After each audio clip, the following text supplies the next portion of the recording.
بالله من الشيطان الرجيم بسم الله الرحمن الرحيم الحمد لله رب العالمين الرحمن الرحيم مالك يوم الدين إياك نعبد وإياك نستعين اهدنا الصراط المستقيم صراط الذين أنعمت عليهم غير المغضوب عليهم ولا الضالين يا رب بالمصطفى بلغ مقاصدنا واغفر لنا ما مضى يا واسع الكرم يا رب بالمصطفى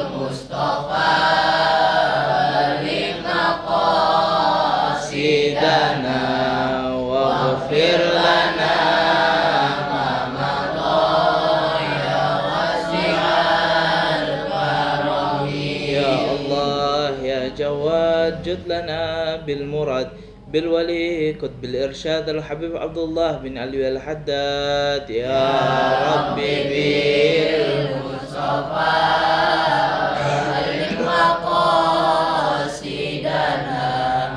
واغفر لنا ما مضى يا واسع الكرم يا الله يا ربنا اسنجنا من سار ناس بالولي كتب الأنفاس الحبيب عمر بن عبد الرحمن الطاس يا ربي بالمصطفى بلغ مقاصدنا واغفر لنا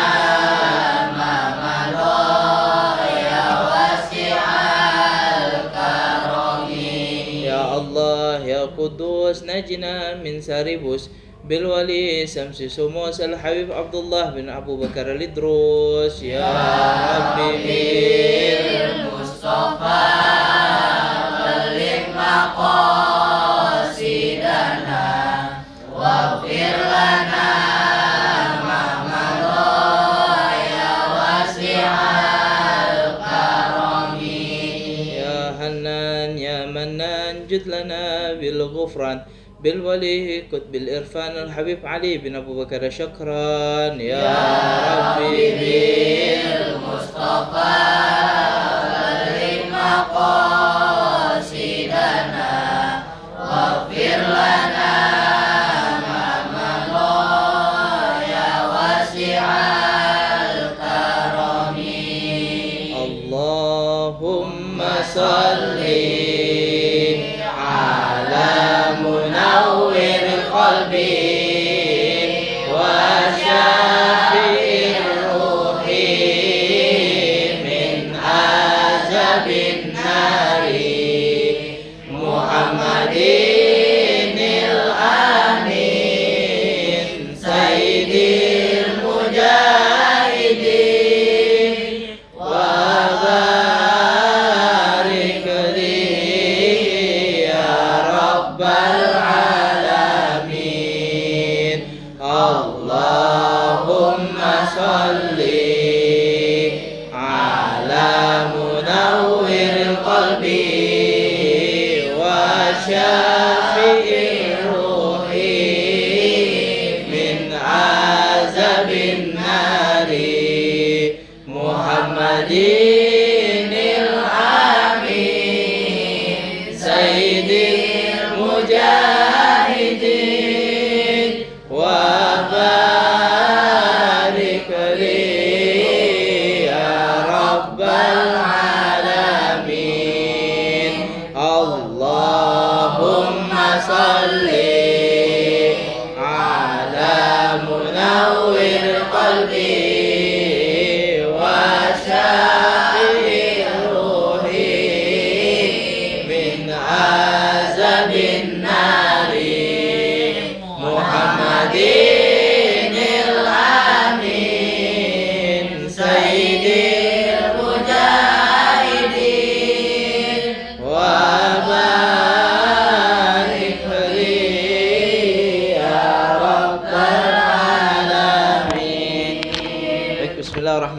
Assalamualaikum warahmatullahi wabarakatuh. Waalaikumsalam warahmatullahi wabarakatuh. Kemarin kita udah bahas tentang pembagian air. Ada berapa bagian air? 4. Yang pertama, air suci dan mensucikan, atau disebut air mutlak. Yang kedua, air suci tapi tidak mensucikan. Ya. Yang ketiga, ada namanya air musammas. Dia itu air suci mensucikan, tapi dia yang terjemur matahari. Hukumnya dipakainya apa? Makruh. Yang keempat ada air mutanajjis, air yang kecampur sama najis. Kalau air kecampur, airnya dikit, air seaqua, air segini, sebotol, kecelupan najis, boleh gak dipakai buat wudhu? Nggak boleh.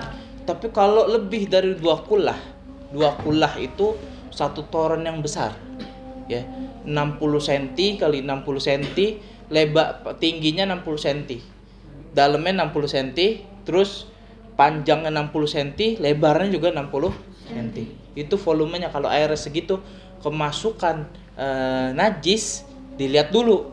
Kalau rasanya nggak berubah, kalau apalagi warnanya nggak berubah, kalau baunya nggak berubah, maka dia boleh dipakai wudhu. Paham? Sekarang masuk ke waktu-waktu sholat. Toharo udah paham sampai sini kan? Kemarin kita udah bahas. Ini sebenarnya dibahas di kitab namanya Fathul Qorib.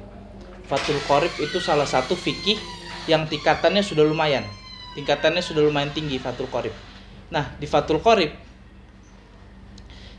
Qorib itu belajarnya udah sampai kayak ini, batasan basuh muka tuh sampai mana?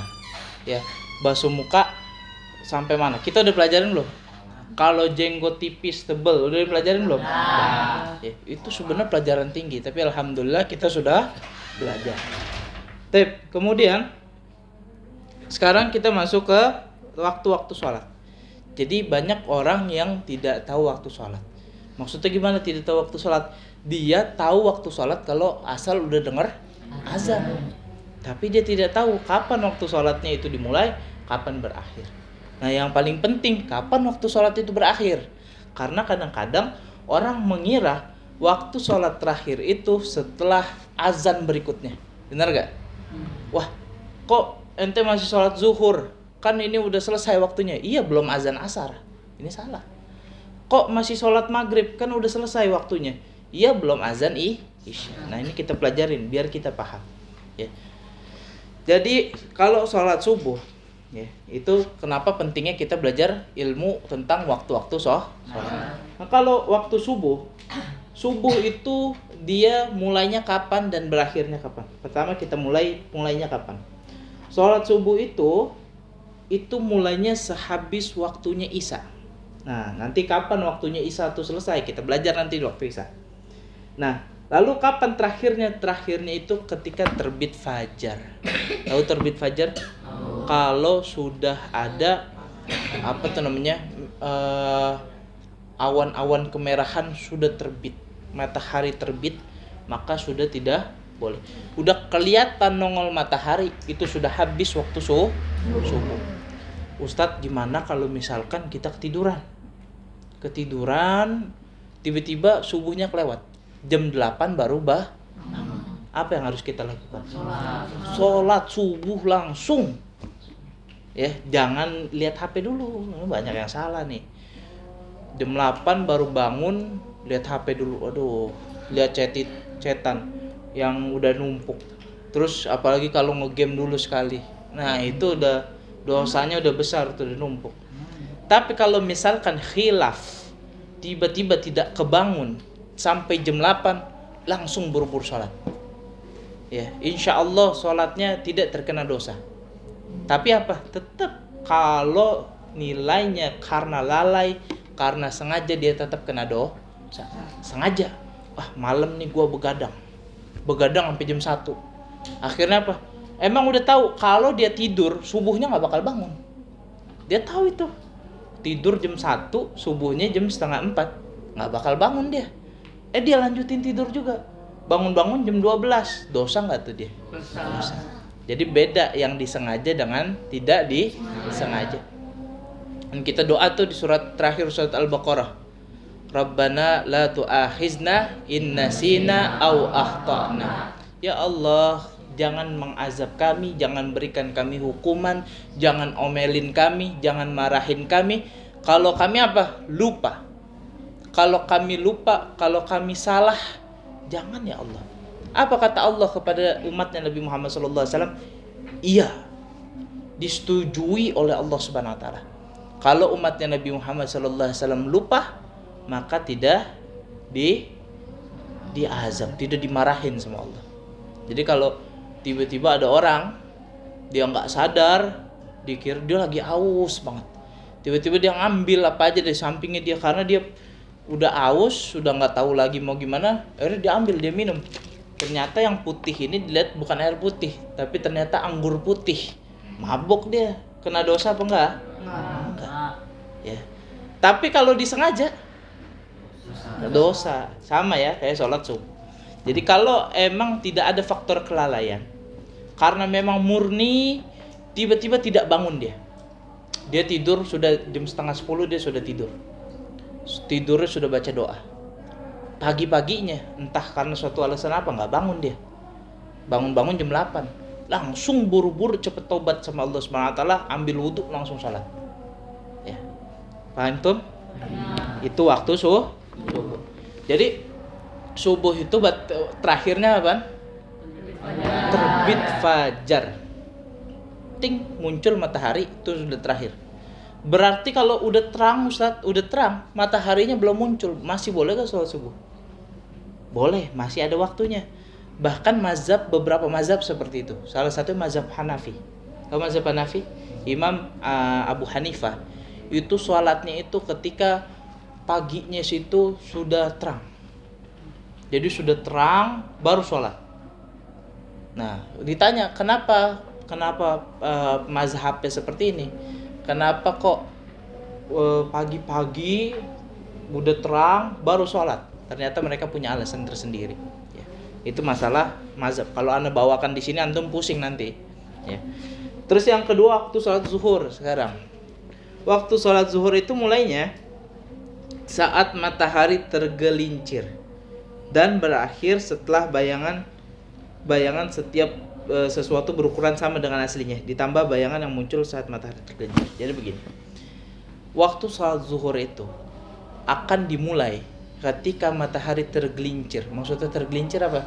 Tergelincir dari tempat di atas kepala kita. Jadi kan matahari muter kan begitu. Pas tepat ada di kepala kita, itu haram hukumnya sholat. Ya, haram hukumnya sholat. Ada 3 waktu yang seseorang tidak boleh sholat. Ya, jadi sholat di 3 waktu ini nggak boleh. Apa aja yang pertama? Setelah subuh, ketika matahari terbit, itu orang nggak boleh sholat. Ustaz, ana mau sholat duha, nggak boleh. Belum boleh sholat duha. Mau sholat isyraq, belum boleh sholat isyraq. Karena kenapa? Ketika setelah waktu subuh, ketika matahari terbit, itu setan berkeliaran. Setan lagi di mana-mana. Makanya banyakin zikir tuh waktu subuh. Terus apa? Itu yang pertama waktu setelah subuh, haram untuk sholat. Yang kedua, haram untuk sholat adalah ketika matahari ada di atas kepala kita, lagi tegak-tegaknya di atas kepala kita. Sebelum zuhur itu nggak boleh sholat. Nah, boleh sholatnya lagi kapan? Kalau udah masuk waktu zuhur. Kapan itu masuk waktu zuhur? Kalau udah lewat di atas kepala kita, tergelincir, ting, udah goyang sedikit dari atas kepala kita. Di atas kepala kita udah geser dikit, berarti sudah masuk waktu zuhur. Kapan waktu zuhur itu selesai? Waktu zuhur itu selesai ketika bayangan suatu benda itu sama ukurannya dengan bendanya. Paham nggak? Coba, ini ada matahari, ini ada tiang, ya. Misalnya apa? Nah, ini botol nih, lihat, tuh, bayangannya lebih pendek gak daripada botolnya? Pendek. Karena kenapa? Karena lampunya itu ada di atas, benar nggak? Kalau lampunya agak geser ke sono, ini bayangannya panjangnya sama, ukurannya sama botol aslinya, maka sudah selesai waktu zuhur. Paham sampai sini? Jadi kalau andai kata ini matahari, lampu matahari, ini waktu zuhur sudah masuk apa belum? Sudah masuk. Sudah masuk. Kenapa sudah masuk? Karena ini sudah tergelincir. Nggak ada di atas kepala sini, ada bayangannya. Kalau misalkan zuhur belum boleh sholat zuhur, itu bayangannya di bawah sini. Karena tepat cahayanya ada di atas, bayangannya di bawah. Tapi karena ini sudah tergelincir, dia bayangannya udah masuk. Bayangannya sudah apa? Sudah ada jaraknya. Kapan waktu zuhur terakhir?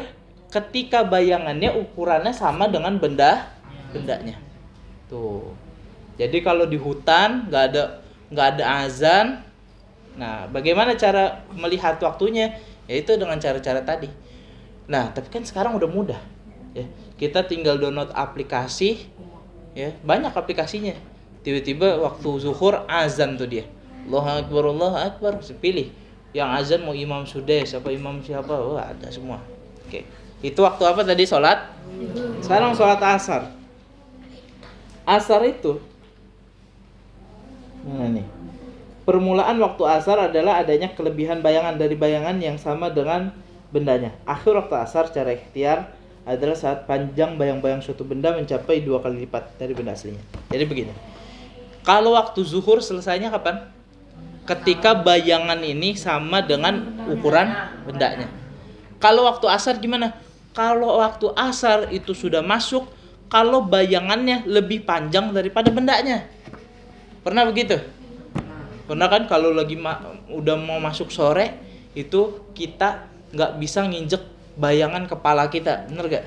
Bener kan? Itu berarti lebih panjang. Udah masuk asar. Kapan waktu asar itu selesai? Ketika bayangannya panjangnya 2 kali lipat dari benda aslinya. Nih, ini botol. Bayangannya segini. Tuh. Berarti kan mataharinya udah di sini kan? Nyorotnya udah begitu. Berarti apa? Berarti sudah selesai waktu asar. Nah, coba kalau di sini sekarang, coba keluar. Masih ada gak waktu asar sekarang? Wallahu a'lam. Coba dilihat nanti ya. Bisa dicek. Jadi kapan-kapan kalau lagi iseng cek aja. Udah selesai belum nih waktu asar? Itu sholat apa tadi? Asar. Sekarang sholat maghrib. Nah ini nih yang penting. Yang penting karena apa? Banyak orang yang wah masya Allah. Orang yang sholat di sholat maghrib padahal dia nggak dapat sholat maghrib. Karena apa? Waktunya udah habis. Kapan mulanya waktu maghrib? Maghrib itu waktunya hanya satu. Kalau tadi waktunya ada waktunya kan?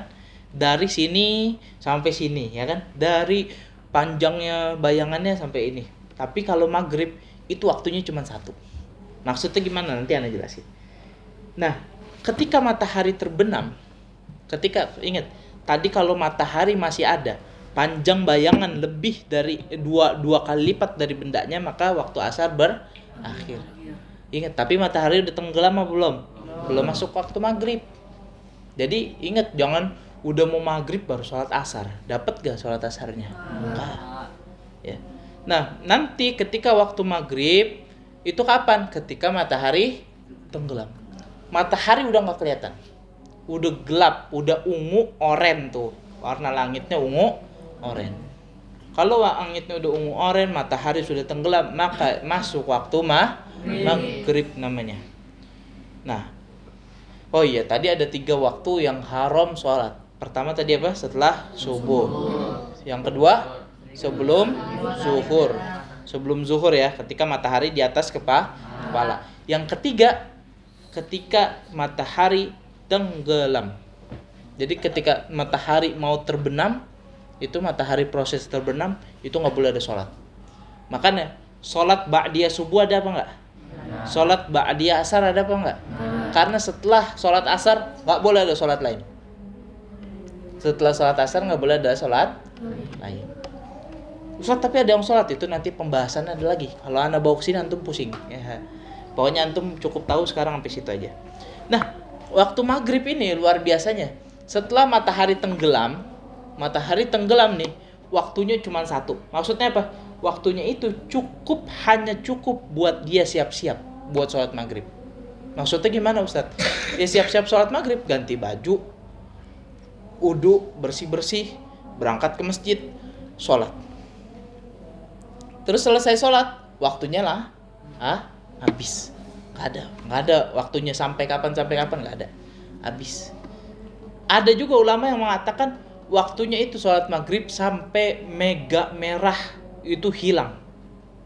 Tahu mega merah? Ketika udah terbenam itu kan masih ada oren-oren kan tuh, oren. Ketika orennya itu udah hilang, itu udah nggak boleh lagi. Sholat maghribnya sudah selesai. Kalau sholat maghribnya sudah selesai berarti nggak boleh lagi sholat maghrib. Tidak ada lagi sholat. Berarti bagaimana tuh orang yang dia leha-leha, dia lalai, dia main game. Tar dulu. Udah azan maghrib masih main game, ya sampai mega merahnya hilang. Dapat gak sholat maghribnya? Itu sama saja sholat maghrib di waktu subuh, sholat maghrib di waktu asar, sholat maghrib karena udah bukan waktunya lagi. Nah, paham sampai sini? Nah, itu waktu sholat. Sekarang isya. Isya kapan? Isya itu hilangnya awan merah. Ya, beda sama maghrib, beda. Jadi ketika awan merah itu hilang, jadi ketika walaupun sudah masuk maghrib, mega merah itu udah hilang. Mega merah tuh yang halus. Tapi ada lagi di bawahnya lagi itu namanya awan merah. Tapi kalau dari sini udah nggak kelihatan. Kelihatannya kalau pakai drone tuh, pakai yang terbang kelihatan tuh baru. Kalau dari sini nggak kelihatan karena udah di akhir-akhir, udah pengen malam. Itu baru masuk waktu isya. Kapan waktu isya itu berakhir? Waktu isya itu berakhir itu di sepertiga malam. Kapan itu sepertiga malam? Itu adalah fajar kedua. Maksudnya apa Ustaz fajar kedua?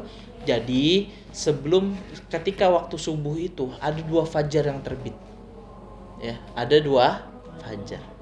Jadi pokoknya ini nggak bisa dilihat di kota, nggak bisa lihat di kota karena kota udah terlalu bintangnya sekarang udah jarang kelihatan, benar gak? Tapi mungkin ini di kampung aja mungkin jarang kelihatannya harus di tempat yang gelap. Jadi malam-malam itu matahari ketika udah mau masuk udah ada tuh. Jam berapa?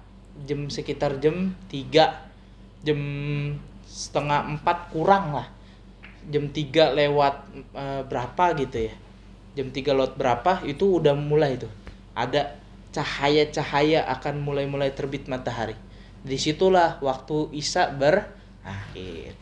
Ini kita sekedar tahu aja, sekedar tahu untuk kita amalkan. Artinya apa? Kita jangan lagi kita melalaikan daripada sholat. Ya, jangan lalaikan sholat. Tapi terus sholat itu harus continue. Sholat itu harus menjadi pegangan seorang muslim. Dikatakan as-sholatu imaduddin. Sholat itu tiangnya agama. Ya. Jadi, tapi kalau sekarang itu sudah mudah ya. Tinggal download aplikasi ada azan. Tapi kenapa kita harus belajar ini? Karena itu tadi as-sholatu imaduddin. Kalau misalkan ada satu bangunan. Ini ada bangunan. Ada meja. Tiangnya, penyangga meja tersebut bangunannya rubuh. Kira-kira bagaimana bangunan tersebut?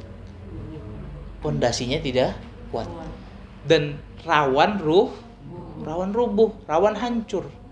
Begitu juga dengan agama kita.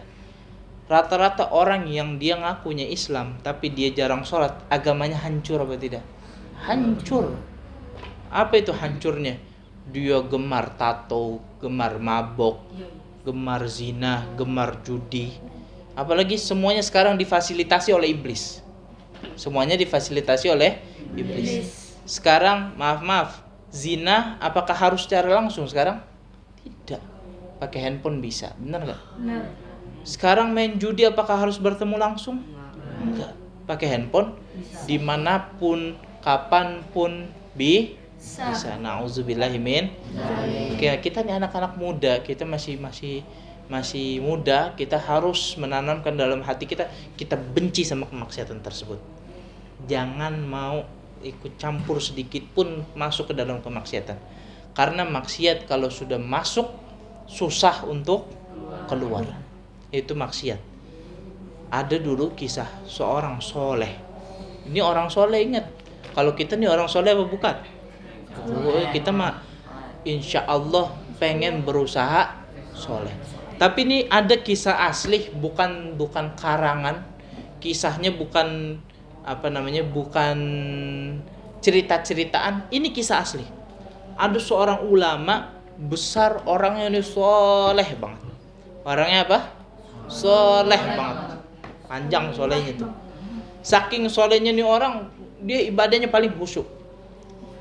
Yang semakin orang soleh, semakin orang khusyuk, maka tingkat cobaannya itu semakin berat. Kalau kita nih yang uji, setannya setan kelas-kelas, ya masih setan anak-anak lah. Baru dibisikin, ayo maksiat, jalan maksiat. Benar apa enggak? Tapi kalau orang soleh disuruh maksiat, bisa apa enggak dia? Nggak bisa, imannya sudah kuat. Akhirnya apa? Yang godain orang soleh itu iblis jenderal 7. Jadi nggak bisa setan-setan kayak yang godain kita kalah sama mereka. Ya, karena apa? Nggak mempan. Orang soleh disuruh minum khamar, nggak mau. Orang soleh disuruh zina, la. Imannya sudah kuat. Akhirnya apa? Kalau orang soleh diujinya sama kesolehan juga. Jadi ada seorang soleh, dia itu apa? Kamera mati. Ada orang soleh, dia itu rajin ibadah. Tapi suatu saat dia ngelihat dia punya santri, ibadahnya lebih rajin daripada dia. Ini kalau orang soleh ini, dia ibadah masih makan, ibadah masih pulang makan, ibadah masih ada tidurnya. Tapi dia punya santri, ibadahnya kagak makan, kagak tidur. Masya Allah. Akhirnya apa kata gurunya? Wahai santriku, wahai muridku, saya melihat kamu itu sangat amat menikmati ibadah. Apa yang membuatmu merasakan ibadah itu begitu nikmat? Apa kata santrinya tersebut? Wahai guruku, wahai syekhku, kenapa aku bisa merasakan nikmatnya ibadah? Karena aku melakukan kemaksiatan. Katanya begitu. Kok bisa dengan kemaksiatan? Ketika aku melakukan maksiat, langsung muncul di dalam hatiku merasa bersalah kepada Allah Subhanahu wa taala, sehingga apa? Aku lebih khusyuk pada Allah. Oleh karena itu, kalau kamu pengen seperti aku, ibadahnya rajin begini, kamu maksiat dulu. Kalau kamu nggak pernah ngelakuin maksiat, nggak pernah merasa bersalah sama Allah. Akhirnya apa? Akhirnya ini orang soleh, dia melakukan kemaksiatan. Ditawarin 3, kamu harus bunuh orang. Terus apa? Kata orang soleh tersebut, saya nggak mau lah bunuh orang, nggak mau saya. Oh ya udah, kalau kamu nggak mau bunuh orang, kamu harus zina.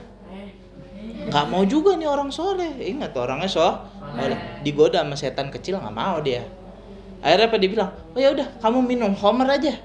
Oh saya juga nggak mau minum khamar, sedikit aja, biar kamu merasa bersalah di hadapan, biar ibadahnya lebih khusyuk.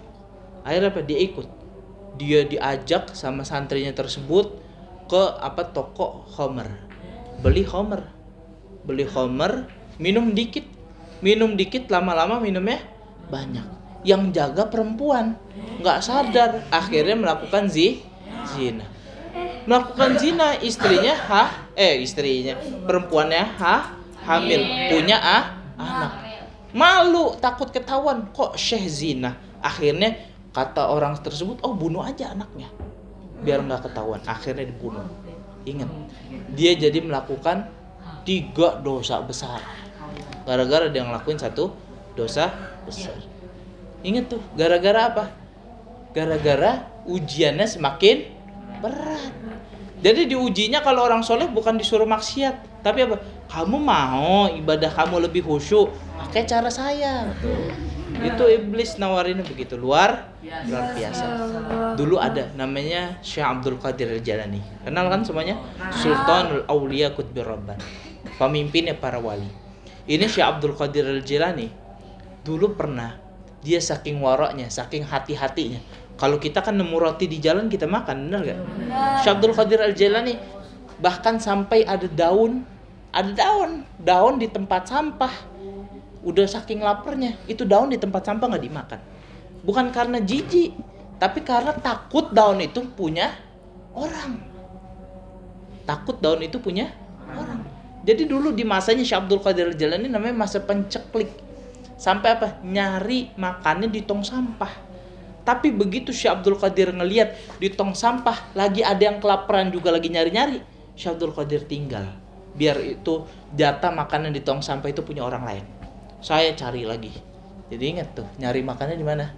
Tong sampah. Ada yang mau begitu? Ini Syekh Abdul Qadir Al-Jailani wali Allah. Hatinya bersih, nggak mau makan yang haram. Sedikit pun nggak mau makan yang haram. Hati-hatinya begitu luar biasa. Sampai apa? Suatu ketika lagi lewat di padang pasir luas, tandus. Tahu padang pasir kan? Begitu panasnya luar biasa. Ini Syekh Abdul Qadir Al-Jailani saking hausnya dia pingsan. Jatuh nih Syekh Abdul Qadir Al-Jailani. Begitu jatuh tiba-tiba Syekh Abdul Qadir Al-Jailani wali Allah, dekat nih sama Allah, beliau punya hubungan batin kepada Allah. Tiba-tiba apa? Ngelihat ada awan datengin beliau Syekh Abdul Qadir Al-Jailani, awan ini keluar cahaya yang terang. Jadi itu padang pasirnya jadi terang.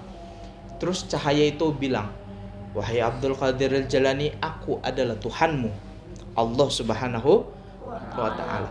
Aku halalkan bagimu yang haram. Aku halalkan bagimu yang haram. Yang kalau zina buat orang lain haram, buat kamu khusus halal. Khamr buat orang lain haram, buat kamu halal." Tapi ingat, Syekh Abdul Qadir ini orang cerdas, orang soleh, imannya kuat. Dia ambil batu, dia timpuk itu awan. Dia bilang, "Kamu itu bukan Tuhan, kamu itu adalah iblis, laknatullah alaihi." Iblis ngaku-ngaku jadi Tuhan. Itu kalau orang soleh diujinya luar biasa. Itu orang soleh. Kalau kita, udah masuk maghrib, itu aja tuh ML dulu. Ayo berat sedekah 20.000 atau top up ML 300.000. Ayo. Sedekah 20.000 rasanya berat padahal cuma 20.000. Kalau top up ML buat game, ada yang sampai 300.000. Benar gak? Masya Allah. Semoga pertemuan kita berkah, diberkahkan oleh Allah Subhanahu wa taala. Tadi kita cerita tentang Syekh Abdul Qadir Al-Jailani wali Allah. Semoga kita semua dapat pandangan dari beliau. Amin. Kalau kita sudah dipandang sama Syekh Abdul Qadir Al-Jailani, insyaallah aman. Insyaallah aman. Kita dipandang nih. Wah, itu ada pengajian nyebut-nyebut nama aku. Kata Syekh Abdul Qadir. Akhirnya apa? Nanti di akhirat ketika kita lagi kesusahan, maka siapa yang datang? Syekh Abdul Qadir Al-Jailani. Nabi Muhammad juga datang ntar. Semua yang mandang kita insyaallah di pengajian ini akan menyelamatkan kita. Namanya apa? Syafaat. Siapa yang punya syafaat paling besar? Nabi Muhammad sallallahu alaihi wasallam. Ada satu syafaat Nabi yang begitu luar biasa, namanya Syafaatul Uzmah. Syafaat yang agung. Yang kalau Syafaatul Uzmah ini diberikan kepada umatnya, satu pun umatnya Rasulullah nggak ada yang masuk neraka. Tuh. Makanya sekafirnya kita, semaksiat-maksiatnya kita. Kalau kita masih melakukan maksiat, masih melakukan dosa, ingat jangan pernah tinggalkan sholat.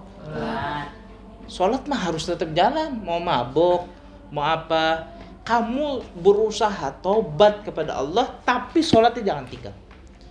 Karena apa? Sholat yang menjadikan kamu itu benar, bukan benar untuk menjadi sholat. Jadi jangan nunggu benar dulu baru sholat. Ini kan ada orang kadang-kadang, kenapa nggak sholat? Saya masih maksiat, masih tatoan, masih mabok, jadi nggak sholat. Itu salah. Justru dengan sholat yang akan menjadikan kalian benar, jadi orang benar. Ada yang mau ditanya? Ada yang mau ditanya? Bawa relatif gak? Bawa, beneran. Kalau doa itu hafal gak? Ya Rabbana atarafna. Hafal gak? Hafal gak? Hafal apa enggak? Hafal. Iya. Apa? Yang sholat batas waktu sholat kan Mm-mm. zuhur sampai bayangannya lewat dari benda itu. Ya. Kalau hujan gimana tadi? Iya kan saya bilang itu, ingat ilmunya itu harus tinggi. Jangankan hujan, di kota pun sudah jarang bisa ketahuan, terutama waktu maghrib, isya, subuh. Karena di kota itu sudah keterangan terlalu terang sehingga langit udah nggak kelihatan. Kadang-kadang aneh itu rumahnya di Jakarta Selatan, Jaksel. Tahu PIM Pondok Indah Mall, mallnya orang-orang kaya, itu rumahnya dekat situ. Tapi rumahnya di kampung, ya. Cuman emang dekat PIM. Nah itu di PIM, kalau anak ke PIM itu langit warnanya malam-malam udah merah campur biru. Kenapa? Karena bawahnya itu kemerlap, jadi langitnya ikut ke bawah. Tuh, masya Allah. Jadi jangankan hujan, nggak hujan pun susah buat nemuin waktu sholat. Tapi kan ingat, sekarang kita sudah dipermudah dengan apa tadi? Aplikasi handphone. Masjid sekarang udah banyak. Kalau dulu mungkin di zaman Rasulullah, wah itu kalau Bilal nggak azan, sholat ke orang-orang agak susah, ya. Tapi udah sampai sini aja. Nanti kalau ada mau tanya-tanya lagi boleh. Oke, kita tutup dulu pengajian kita. Semoga Allah semua ridhoi kita. Semoga Allah tidak mengizinkan kita keluar dari perkumpulan ini kecuali Allah ampunin dosa-dosa kita. Amin. Ila hadratin Nabil Mustafa Rasulullah sallallahu alaihi wasallam wa ila qausi hadzal zaman wa awanihi wa sa'iri awliya radhiyallahu ta'ala anhum bisirril Fatihah. A'udzubillahi minasyaitonir rajim. Bismillahirrahmanirrahim. Rabbil alamin arrahmanir rahim maliki yaumiddin iyyaka na'budu wa iyyaka nasta'in ihdinas siratal mustaqim siratal ladzina an'amta 'alaihim ghairil maghdubi 'alaihim waladdallin. Udah azan belum nih? Belum. Kita baca salat munawir lagi 3 kali lagi. Biar apa? Biar udah azan. Udah azan ya? Ya udah. Baca salat munawir sendiri-sendiri.